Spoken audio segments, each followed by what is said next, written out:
मोदी सरकार में पिछले 10 सालों में देखो तो कहां से कहां सिलेंडर आ गया। अब इनकी स्मृति ईरानी जी चूड़ियां नहीं तोड़ रही, सड़क पे नहीं बैठ रही। अब तो महंगाई है नहीं, उस टाइम पे इन्होंने हाहाकार मचा दिया था, सड़कों पे सिलेंडर लेके आ गई थी। आज क्या हो गया? तो उससे तो दुगना तिगना रेट कर दिया और 200 रुपए कम करके कहने सस्ता कर दिया। इन्होंने यूपी में घर घर बर्बाद कर दिया, फ्री में सिलेंडर देंगे, ऐसे देंगे। आज हर घर में चूल्हे हट गए, सिलेंडर लग गए। जैसे ही चूल्हे हट के सिलेंडर लग गए, इन्होंने वापस कह दिया हम पैसों में देंगे। तो ये तो इन्होंने एक झूठा लालच दिखा के अपनी मार्केटिंग कर दी। यूपी के हर घर से चूल्हा हट गया। पहले सिलेंडर का लालच दिखा दिया कि सस्ते में सिलेंडर मिलेगा, फ्री में, उन्होंने तो फ्री में दिया था, फ्री में सिलेंडर मिलेगा। आज वही 1000 रुपए के रेट पे उनको 700 800 1000 रुपए के रेट पे मिल रहा है। तो यही वो राजस्थान में करेंगे। करना कुछ नहीं है, यही चीज है, झूठे सपने दिखाएंगे। चीजों के पहले रेट बढ़ाओ, फिर 100 रुपए कम करके लोगों को खुश कर दो। लेकिन जनता समझ गई है, अब वो बेवकूफ इनके हाथों से बनेगी नहीं। ये पहले के थे, 10 साल पुराने इनके थे, अब जनता समझ गई है, अब इनके हाथों बेवकूफ बनेगी नहीं। उन्होंने अपना ही साथ लिया है, अपना उनका विकास हुआ है, बड़े बड़े उद्योगपतियों का विकास हुआ है। आम जनता का कोई विकास हमें देखने को कहीं नहीं मिलता। बड़े उद्योगपतियों का जरूर विकास हुआ है, जो अंबानी हैं, जो विश्व में उनकी रैंकिंग बढ़ गई है, उनका जरूर विकास हुआ होगा। लेकिन आम जनता का विकास हमें कहीं से कहीं तक देखने को नहीं मिलता है। एक लंबे इंतजार के बाद जाट बैठे थे, ऑल ओवर इंडिया से जाट इंतजार कर रहे थे कि जो सरकार जब पिछली बार बनने वाली थी, इलेक्शंस होने वाले थे, जब हमसे बहुत झूठे झूठे वादे किए गए कि आपको आरक्षण दिया जाएगा सेंटर में, बहुत तरीके के लारे दिए गए, तो वो एक लंबे अंतराल तक जाट बैठा था कि शायद वो पूरे होंगे, शायद कोई हमारी सुनवाई होगी। जो मोदी जी ने वादे किए थे कि जाटों को आरक्षण देंगे, वो नहीं हुआ। तो अब हमें लगा है कि ये सही समय है अपनी बातें रखने का, सरकार को हिलाने का, उनको बताने का कि जाट इंतजार में था और जाट की अगर नहीं सुनी गई तो हम अपनी लड़ाई लड़ने के लिए इस समय तैयार हैं। सबसे पहला वादा और सबसे बड़ी मांग हमारी जाट आरक्षण को लेकर है। देखिए, जाट आरक्षण क्यों चाहता है? जाट आरक्षण इसलिए चाहता है कि 80% जाट जो है वो किसानी करता है, खेती करता है, और जवान हैं जो कि सरहद पे लड़ाई करते हैं। आज हमारे बच्चे जो हैं, जो किसानों के बच्चे हैं या जवानों के बच्चे हैं, उनके पास वो फैसिलिटी नहीं है कि जो कि मेट्रो सिटीज के बच्चों के पास है।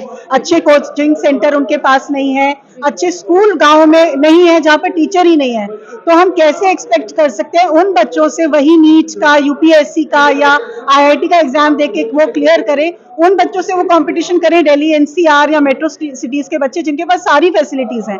ये सरकार को समझना चाहिए कि आरक्षण क्यों मांगा जा रहा है। इसलिए मांगा जा रहा है क्योंकि गांव में दूर दराज जहां किसान का बच्चा है उसको सहूलियत नहीं है, उसको फैसिलिटी नहीं है। तो उनको आरक्षण देके थोड़ा सा तो एक प्लेटफॉर्म दिया जाए कि जो बाकी जिन बच्चों के पास पूरी सहूलियतें हैं, सब चीजें हैं, वहां तक लाया जाए।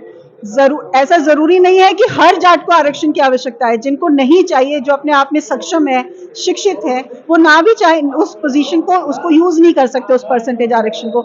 लेकिन हमारी रिक्वेस्ट है गवर्नमेंट से कि जो देश का अन्नदाता है और देश का रक्षक है, उसके बच्चों की नौकरी और पढ़ाई के लिए आरक्षण उसे दिया जाना चाहिए कि उसके बच्चे भी आगे तरक्की कर सकें। हमारे ऑल इंडिया जाट महासभा के महासचिव हैं चौधरी वीर सिंह जी, उनके सामने और भी बड़े नेताओं के सामने ये तक कहा कि अमित शाह जी ने, सबने वादे किए, किसी ने कहा मूंछ का बाल ले जाओ, किसी ने कहा ये वादा करता हूं, पर पूरे किसी ने नहीं किए। पूरे हो जाएंगे तब की बात है।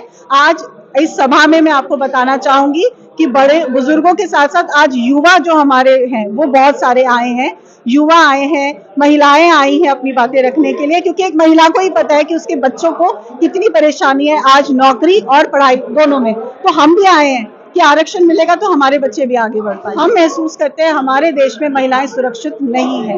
सबसे पहले हमारी दिक्कत है सुरक्षा को लेकर, कि जो सरकार है महिलाओं को एक सुरक्षा प्रदान नहीं कर पा रही है। जो भी है हम अपने लेवल पे करते हैं, सरकार की तरफ से सुरक्षा प्रदान नहीं हो रही है। दूसरी हमारी है महिलाओं को शिक्षा। कहते तो हैं बेटी बचाओ बेटी पढ़ाओ, लेकिन फिर उसमें क्या आ जाता है, फिर भी सुरक्षा का वो आ जाता है। जब घर वाले अपनी बेटियों को बाहर भेजने में सुरक्षित ही नहीं महसूस करेंगे तो वो कैसे पढ़ने के लिए भेजेंगे। तो घूम फिर के बात आती है उनकी सुरक्षा पे ही। तो शिक्षा का हमारा मुद्दा है, सुरक्षा का हमारा मुद्दा है, और दूसरा जो महंगाई बढ़ाते जा रहे हैं, इसकी मार भी किसान और आम आदमी पे ही सबसे ज्यादा पड़ रही है।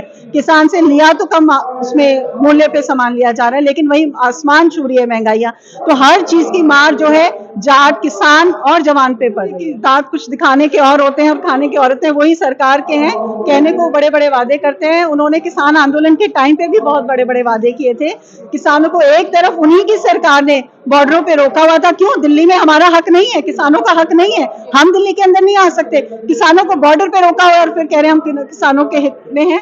ऐसा क्या किसान करता दिल्ली में आके जो किसानों को मोदी सरकार ने बॉर्डर्स पे रोक दिया?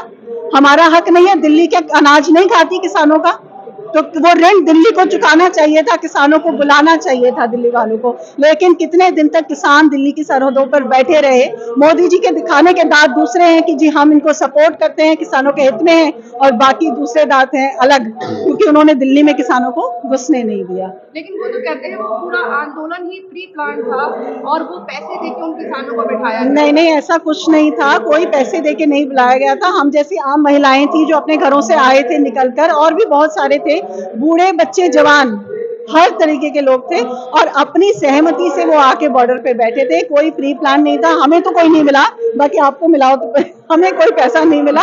हम तो अपने घर से आके आंदोलन में आगे बैठे हुए थे। लेकिन फिर वो कह रहे हैं हमने मांगे सुनी है किसानों की। उन्होंने उस टाइम कहा, क्योंकि इलेक्शंस थे, उस टाइम उन्होंने कहा कि जी ठीक है हम विचार करेंगे, मानेंगे, लेकिन एक साल निकल गया, हम इंतजार कर रहे हैं। उन्होंने कोई भी विचार विमर्श नहीं किया, कोई ठोस कानून नहीं बनाया। जो हम चाह रहे थे एमएसपी पे, ठोस कानून नहीं बनाया उन्होंने। तो क्या लगता है इस बार महिलाएं जो हैं परिवर्तन के मूड में है कि सरकार बदलेगी? सरकार हिल चुकी है, सरकार को पता है कि कहीं ना कहीं उसकी नींव डगमगा चुकी है, और महिलाओं की शक्ति जो है वो वाकई में इसको पलट कर सकती है। अगर अभी भी उनकी आंख नहीं खुली तो वाकई में बदलाव की लहर आएगी।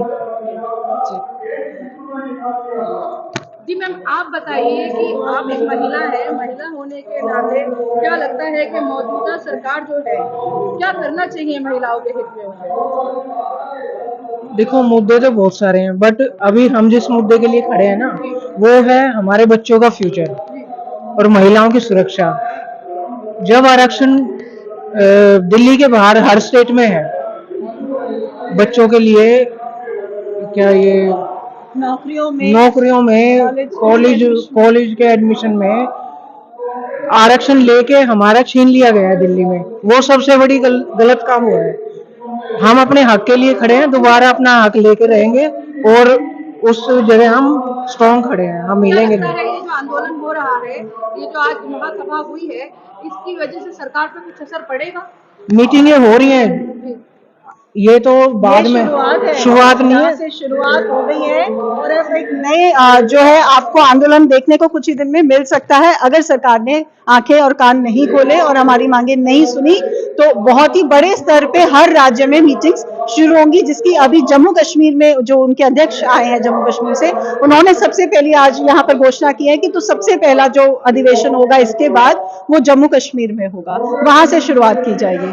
महिलाओं की बात हम कर रहे हैं, आप महंगाई की बात कर रही थी, लेकिन कह रहे हैं कि अगर इलेक्शन में जैसे राजस्थान में बात हो रही है, 500 रुपए का सिलेंडर देंगे। मैम सुन लीजिए मैम कह रहे हैं कि 500 रुपए का सिलेंडर देंगे राजस्थान में अगर सरकार मिलती है बीजेपी। अभी ये चुनावी रेवड़ियां है, हर पार्टी को सत्ता चाहिए, बीजेपी को भी, आपको भी, कांग्रेस को भी।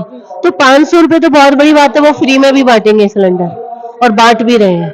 तो ये तो चुनावी रेवड़ियां बांट रहे हैं ना, वोटर को लुभाने के लिए, कि वोटर को कितने लुभावने सपने दिखाने चाहिए।